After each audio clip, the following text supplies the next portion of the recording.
कि आसान नहीं होता आजकल किसी को अपने घरों में बुलाना, कि आसान नहीं होता आजकल किसी को अपने घरों में बुलाना। बड़े ही सोच विचार के बाद निर्णय किया जाता है। बैठकें होती हैं कई बार और चाय के साथ ये प्रश्न भी गटका जाता है कि यदि वे आए तो क्या रात रुकेंगे? कि यदि वे आए वेरी बहुत इंस्पायरिंग है आज की वो है और एक दिमाग में आगे बहुत अच्छा आगे करिए कि यदि वे आए तो रात भी रुकेंगे या सिर्फ भोजन करके चले जाएंगे? और रात को रुकना पड़े तो फिर उन्हें किसके कमरे में सुलाएंगे? बेटा तो देर रात तक पढ़ता है और फिर उसकी प्राइवेसी में भी तो खलल पड़ता है। बेटी के कमरे की बात, बेटी के कमरे में कुछ ठीक नहीं लगता और वहाँ मेहमान को ठहराना एक माँ को नहीं जचता। तो फिर लिविंग रूम ही ठीक रहेगा।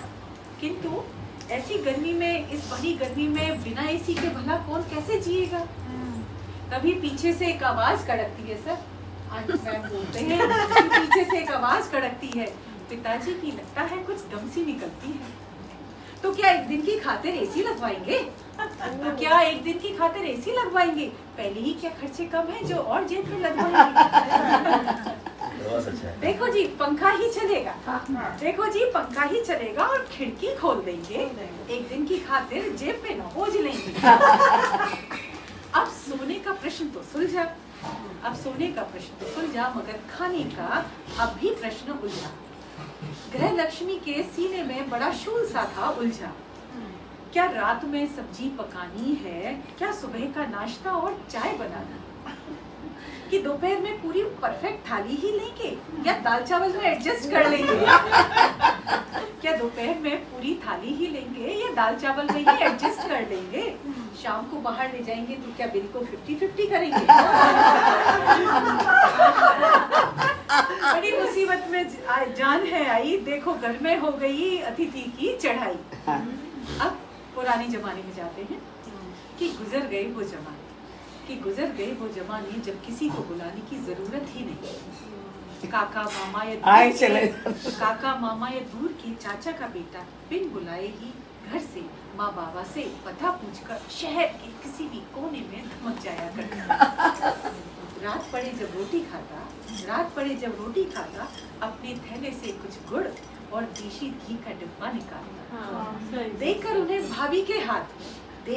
भाभी के हाथ में गांव का दुलार ही पहुंचाता।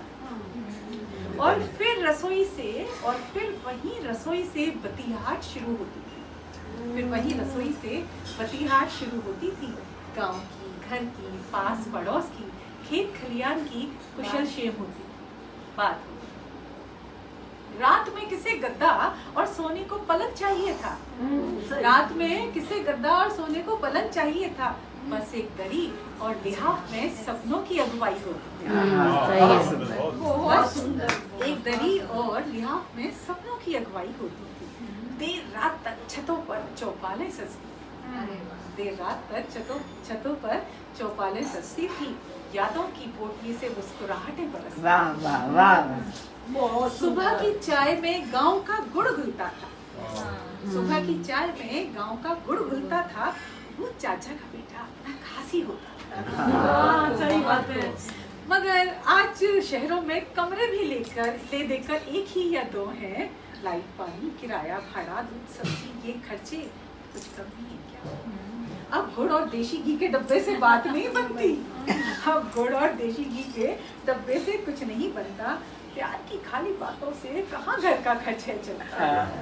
अब तो दूर के मामा का बेटा भी बड़ी समझदारी दिखाता। फोन पर पहले से ही होटल में रूम बुक करवाता। वो जानता है कि आजकल के मकान घरों में तब्दील नहीं होते। उनके दरवाजे दिलों तक नहीं खुलते। आज तो दिल के रिश्ते भी कागजी से लगते हैं, गिरगिट की तरह वो भी रंग बदलते हैं। सो फोन पर ही पूछ लेता है वो शहर वालों के हाल चाल। क्योंकि अब वापस घर क्योंकि अब ईद वापस घर जाकर देना होगा उसको होता है उसको। अपने अपनों का जवाब, उसको अपनों का जवाब। सही बहुत बात। सुंदर।